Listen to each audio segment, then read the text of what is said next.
I'm Chris Stachiw. I'm Mike White. And we are the hosts of Dreams for Sale, a monthly look at the Twilight Zone 1985. Now, no, this is not a mistake. We are not talking about Twilight Zone 1985 on this episode. We are talking about the latest reboot of the show, The Twilight Zone 2019. And we are joined by a good friend of ours, Jess Byard. Hello. And sorry to rope you into this, but here we go. We are talking about... I've been watching it anyway, so I may as well have an outlet. Yeah, right. So we are going to be talking about episode 3 and 4 of season 1 of the show, because somehow the show is getting a second season. Still don't know how that happened, but there is someone who is much smarter than me who programs for CBS All Access. If you missed our first... conversation about the episode 1 and 2, go ahead and check that out. That is in the RSS feed. I think it's 2 episodes back. However, we are going to talk about Replay and A Traveler on this episode. So let's get right to it with Replay. Presenting Nina Harrison, a woman who left her past behind to provide a better future for her son.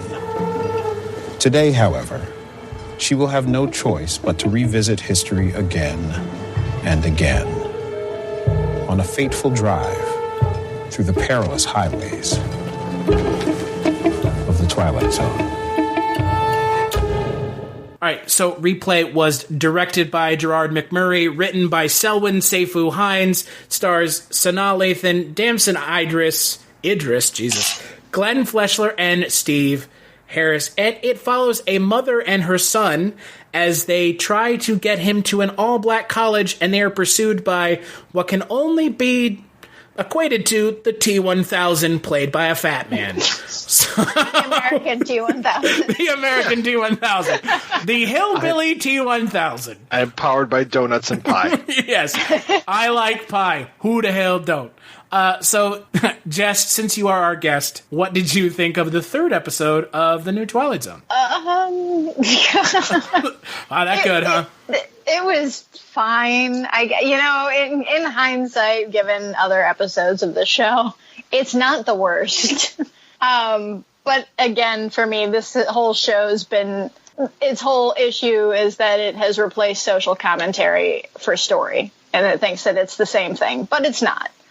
And this is just another example of the extremely heavy-handed, what have you, without anything that anything of substance to go behind it, other than the fact that yes, we know this is an issue. It's a very obvious issue, and the people that are watching this show are probably already on your side. So I don't even know who you're trying to talk to at this point.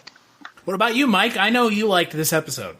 Yeah, I actually like this one a lot more than the first two, because while there are some nods to Nick of Time, the classic episode, it's not as gratuitous with the feeling of the first Twilight Zone. Nightmare at 30,000 Feet is obviously playing with Nightmare at 20,000 Feet.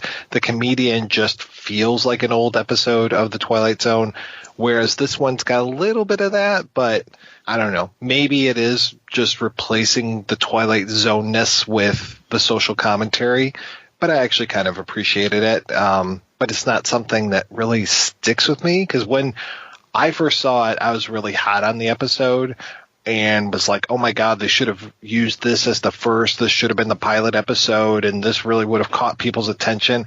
I still think that that's true, but it's not like I'm going to go back and watch this one anytime soon.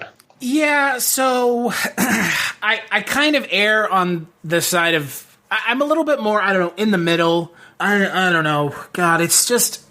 The heavy-handed nature of this show really didn't rear its ugly head until this episode. The first episode had a little bit of it with Adam Scott kind of hassling what he would assume is probably Middle Eastern people on the plane. And then the first episode didn't really have it kind of had social commentary, but it wasn't like this. This is the first episode of this reboot that really is so heavy-handed with the social commentary. It feels like it's almost foregoing telling a coherent story to just beat you over the head with social commentary. And there are some good performances. Sanaa Lathan and Glenn Fleshler are great, but Glenn Fleshler's great in everything. I mean, he essentially was quote-unquote discovered and when he played the villain in True Detective, and now he's kind of gotten typecast. I mean, he played a villain in Hannibal, and he plays the T-1000 who loves donuts in this episode. So he's kind of been typecast, which is fine because he kind of has that look and gait and demeanor to every character that he plays that works, but the episode at some point becomes so preachy that it almost drains it of all entertainment value that I would possibly hope to gain from it. Right. And I mean, that's where I feel like it is one of the better episodes. I do agree. And I think that his performance is he's intimidating. Like you said, he has that look of just cop you don't want to run into, especially if you are an African-American person in the country on your way to an all black school. Definitely not the person that I want to run into, but like you said, that's all there really is to it.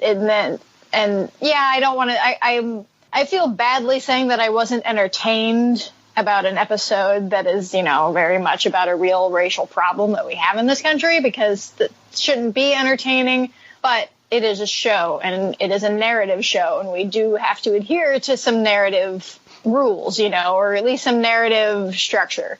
And obviously, I'm not saying that means that it's an unstructured piece of television. It's a very, clear story. But it feels very paint by numbers, where we're just going from one beat to one beat to one beat, and we're not filling in any of that story, really. Well, it's like a video game where you have to avoid dying, basically. It's like that mixed with Groundhog Day, and they just have the video camera as the device to reset things. And that's about it. And I was really hoping that she would somehow figure out a way to defeat this guy using her smarts rather than, we're supposed to go to this location. Like I said, it feels like a video game. So it's like, oh no, if we follow this path, then we'll actually be able to make it to the end. You have like a regeneration point where you're like, fuck, I died here. All right, I can come back. Right.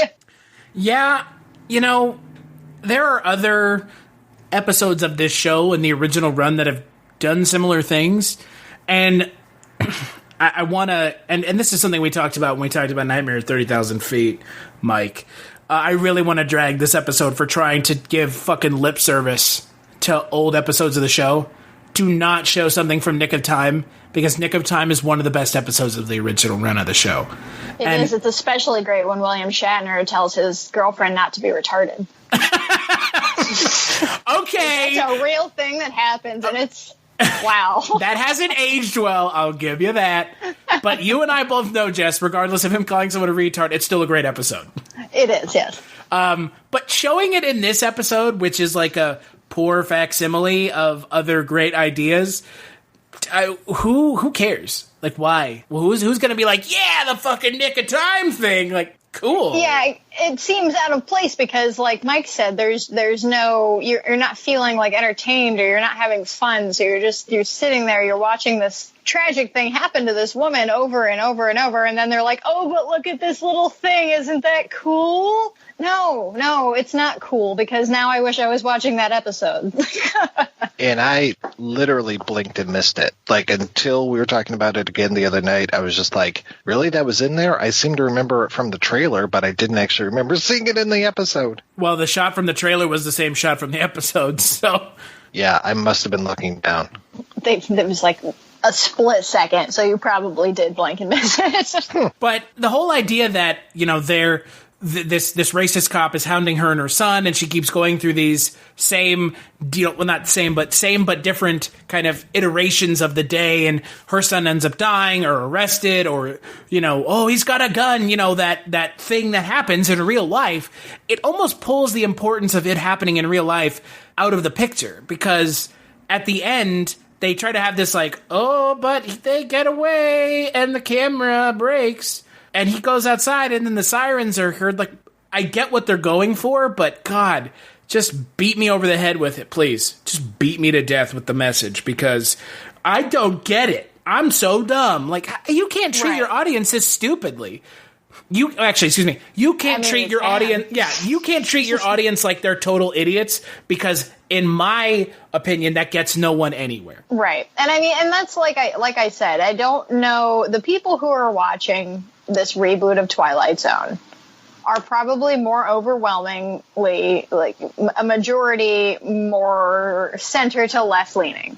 So who are you trying, like, you know, obviously the original has plenty of heavy-handed episodes. I mean, there are plenty of episodes of the original Twilight Zone that don't work for me either. I would wager that there are more that don't work than do. I totally agree. Yeah, I would say that's, I mean, when there's a show, there's like 30 ton of episodes. Yeah, I mean, it's like it's like the X-Files or Supernatural or any show that has 25 plus episodes in a season. Like, the needle is going to move. Law of averages would say the needle is going to move closer to small, you know, a third good, a third great, and a third just like, ugh, God, get it away from me. Exactly. And so for this audience, I mean, I think that, like I said, I just don't know who they're trying to give a message to. Like, we agree that this is a problem. A majority of your audience agree that this is a problem. And I don't know if it's maybe just like people like to be validated and that, like, oh, yes, no, see, I am right. Look at that. But I don't need a show to tell me that. I don't need a show to tell me, you know, at least I don't need it to tell me this heavy handedly. Like, the original covered plenty of, you know, really bad, you know, strong issues that were happening at the time, that were happening in the past, you know, that the possible problems for the future. But there was always something, it was always wrapped up in a story. It was always wrapped up in a nice, you know, narrative format for a television show. It wasn't just a PSA, which is what this feels like. Well, and the ultimate disappointment of this show, and this comes back to the bait and switch feeling of this show, is if Jordan Peele was actually writing these fucking episodes, they would be much better than they are. Because he has a deft hand at doing something like this without beating you over the head with it. Yeah. And it was a total goddamn bait and switch. This show is a total bait and switch.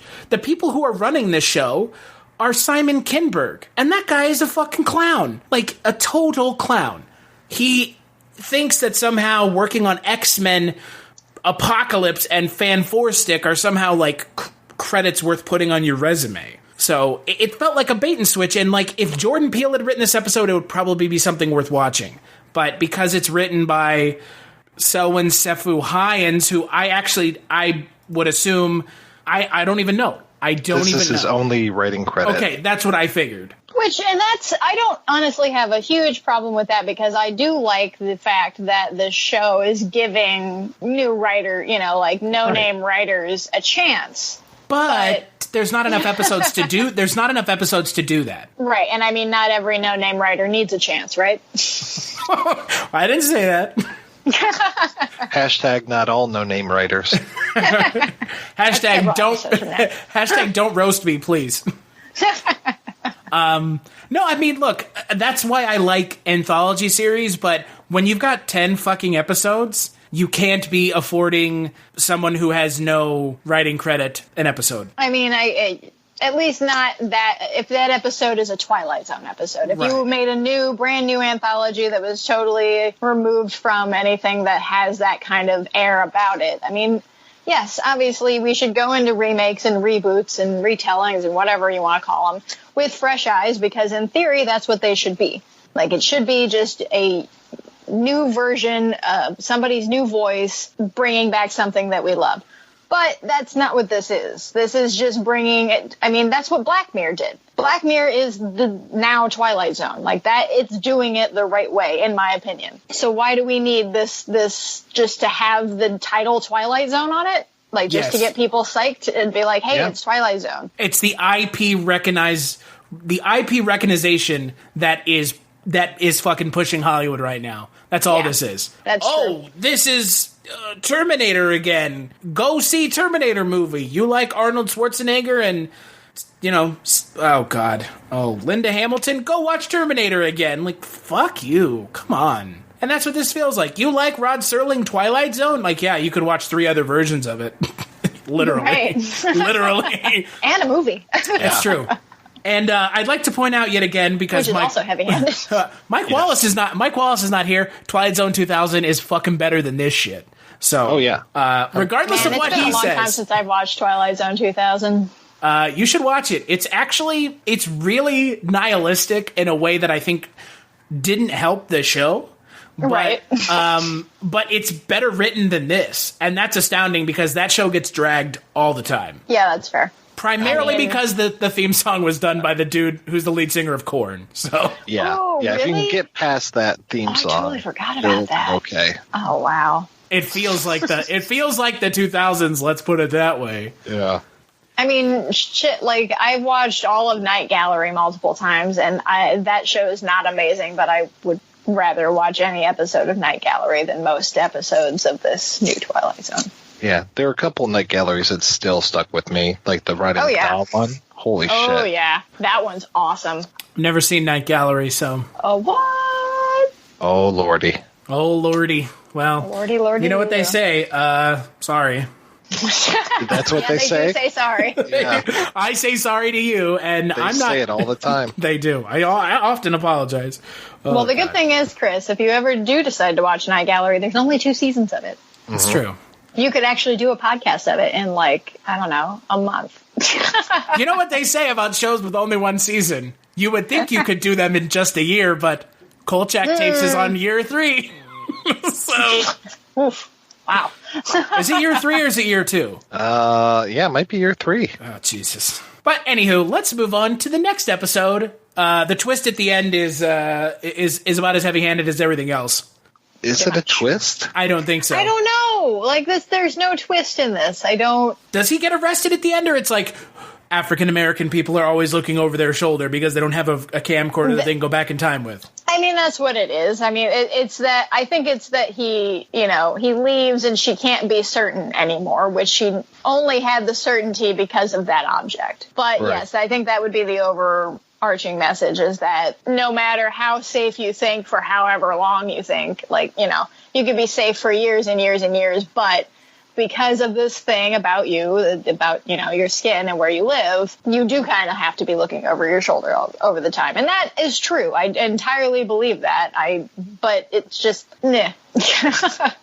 It's not particularly done well. It doesn't have a twist. It's, it's okay. But it's not the only episode that doesn't have a twist, in my opinion. Oh, boy. Speaking of that, let's talk about the next episode, A Traveler.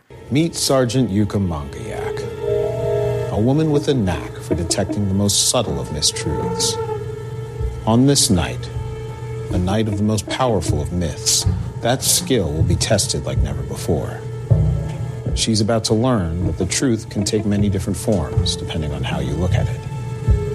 Because tonight, Sergeant Yuka's vantage point is at the very heart of the Twilight Zone.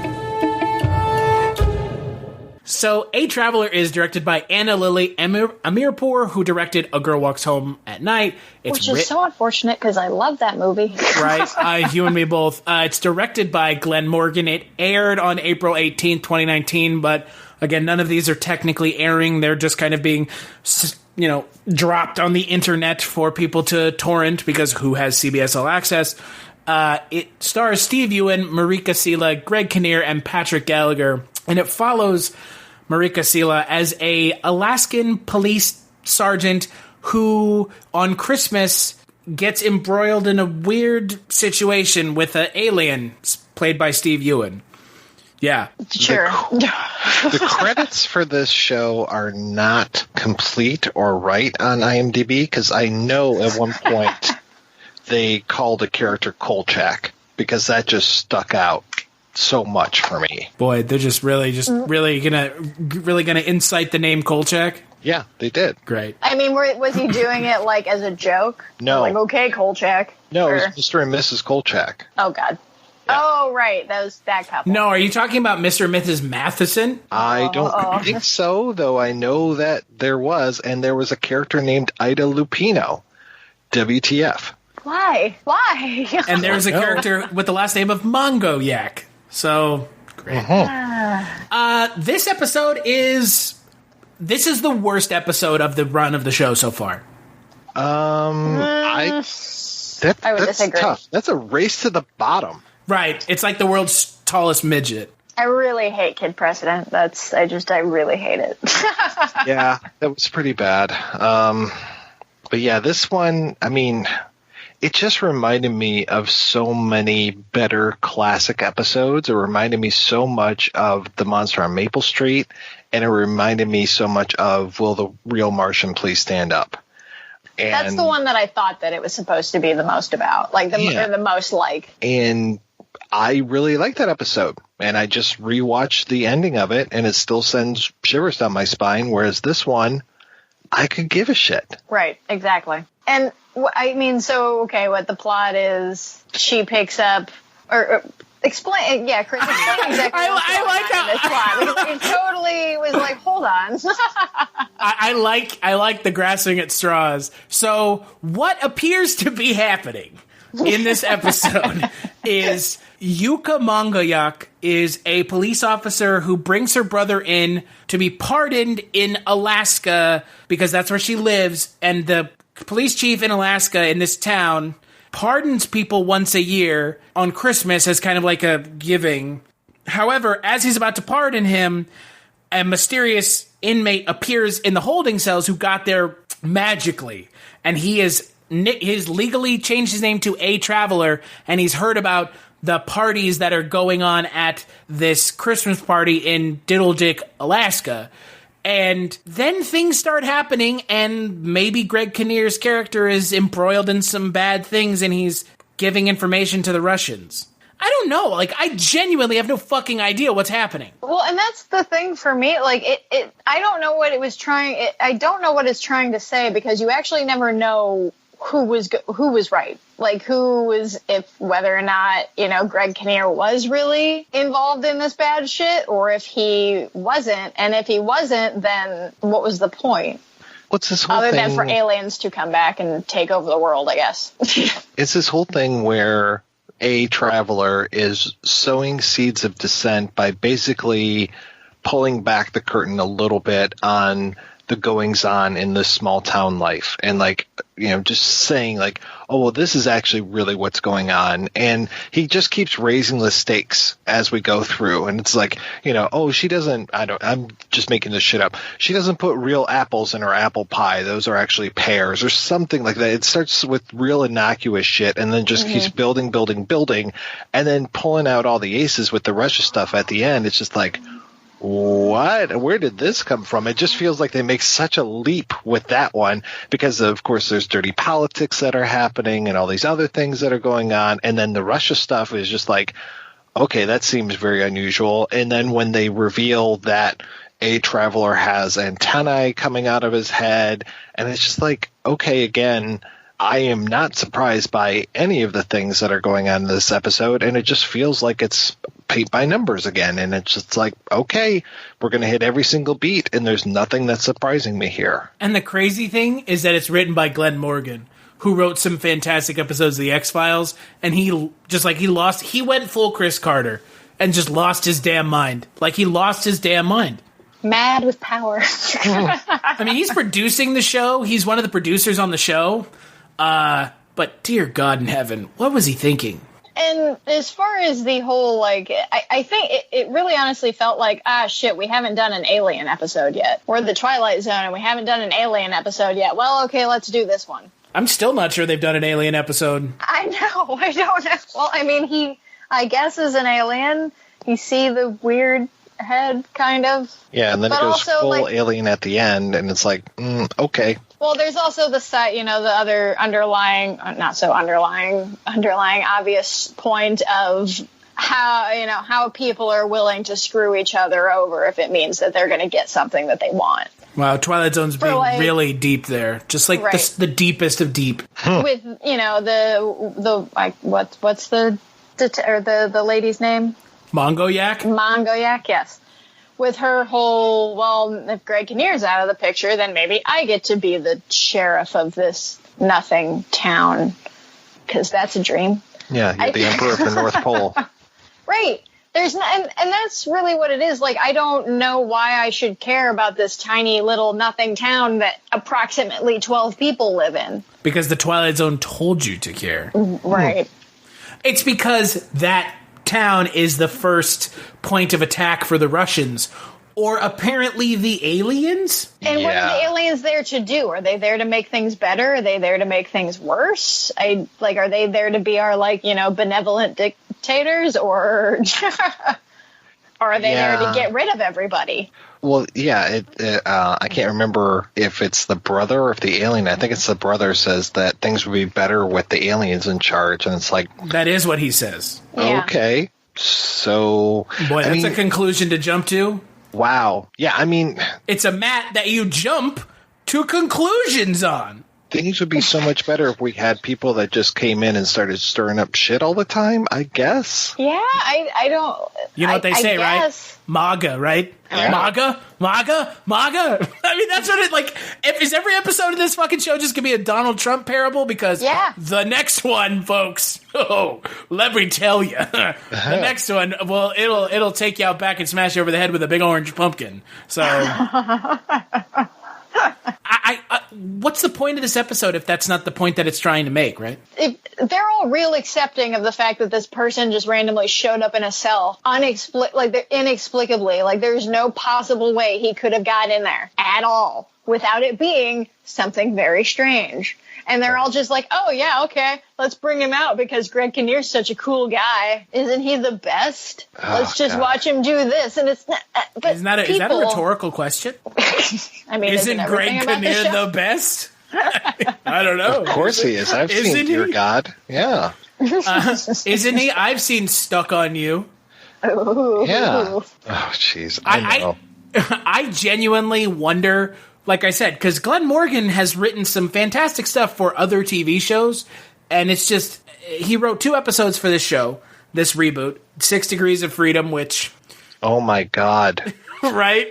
I know we're not going to go there right now, but oh my God. Right. I mean, that is... About as bad as this one. It's just about as much wheel spinning. That's another one that's not a twist. That's just, I don't know what the fuck. Oh, that is white bread with mayonnaise on it. We have made it through the filter. Fuck you, we have. That was so bad. Yep. Oh, it is. Yeah, yes. Isn't Steve Yeun's character in this supposed to be or he says he's like a YouTube blogger? Yeah, he's a blogger, YouTuber. Agro traveler. Yeah. Agro traveler. Boy. Which I don't know what agro traveler is supposed to mean. They go to Chernobyl and have lunch and I'm getting radiation poisoning, my dudes. Extreme. Tourism. It's like that guy, the tickled guy. But, Yeah. Yeah. He did that dark... go watch... You know what? Just go watch that show. That show's awesome. Go watch the dark tourism show on Netflix. Don't watch this shit. It's such an inexplicably poorly written episode that seems like it knows what it's trying to say, but cannot convey it to us, the audience, at all, that it ends up just being this weird, morality tale of be careful what you wish for, you might get it, and aliens may eat pumpkin pie while you do? But what are we getting? Exactly. I don't know. Aliens that eat pumpkin pie. What, she wished that she could be the head of the police station and not have to deal with her racist boss anymore? And okay. The aliens are in control and she's reporting to them? I have no idea. And why do they like her so much? Why is it we'll be able to communicate with you easier than we could with Greg Kinnear's character? Well, why? He is Greg Kinnear. And he is stuck on you. No, and this is kind of going back to why I said this is the worst episode of the show so far.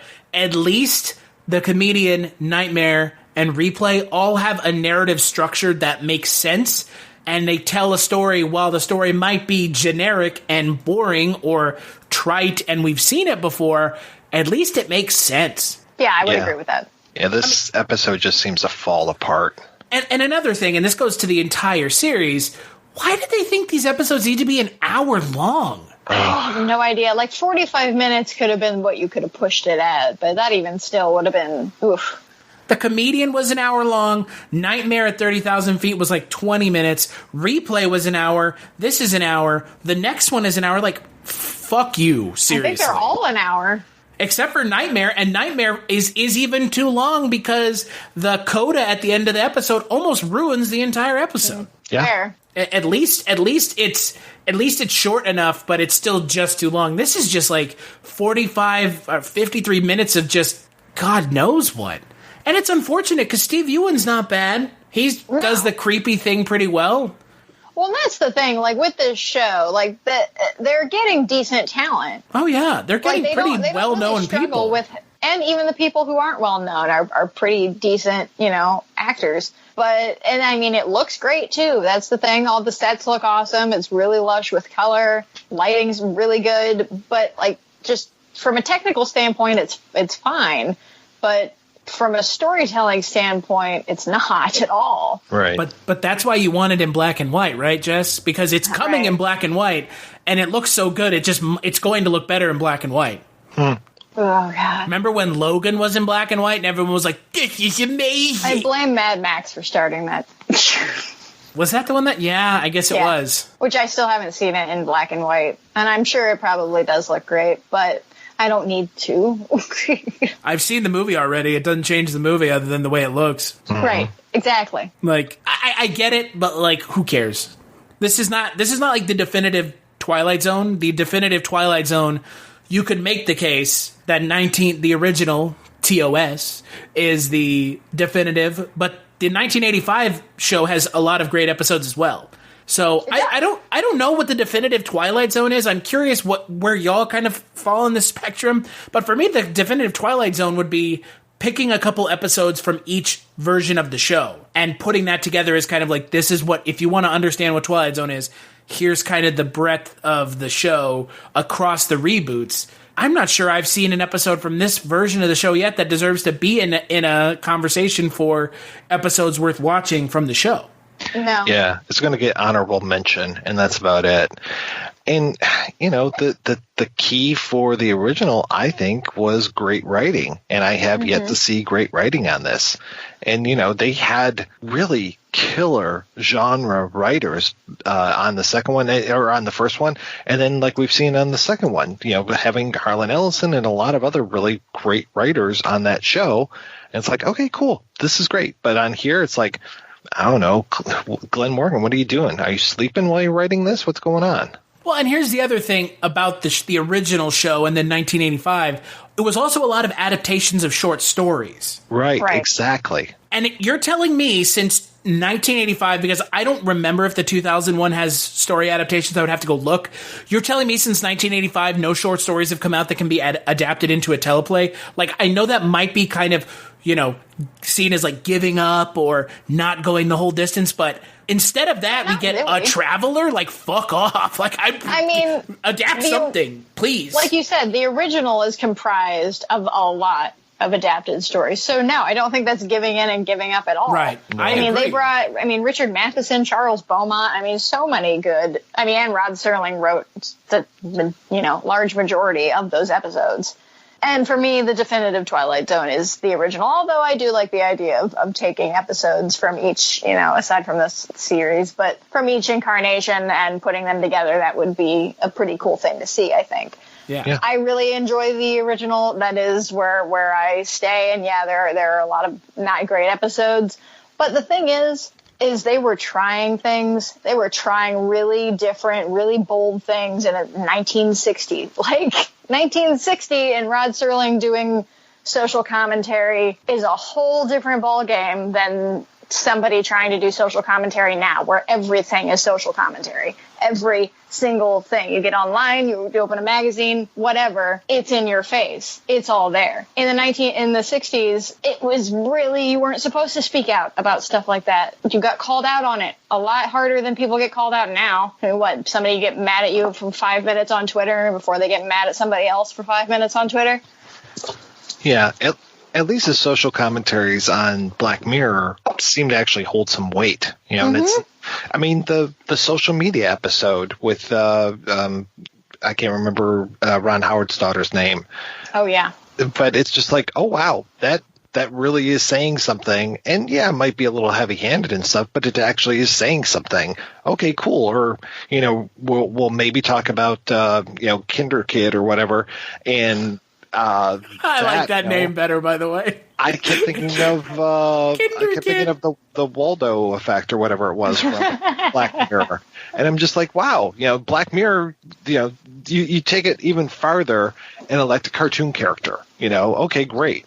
So the thing about this show, and look, y'all know me. I'm talking about Jess and Mike. Y'all know me. I am not a Trump supporter in the slightest, but it almost is like they're so hung up on the current times that they can't figure out a way to have something interesting to say about anything. The future time. Right, or anything. They're so hung up like, yeah, look, Donald Trump fucking sucks. Everybody knows that unless you support him.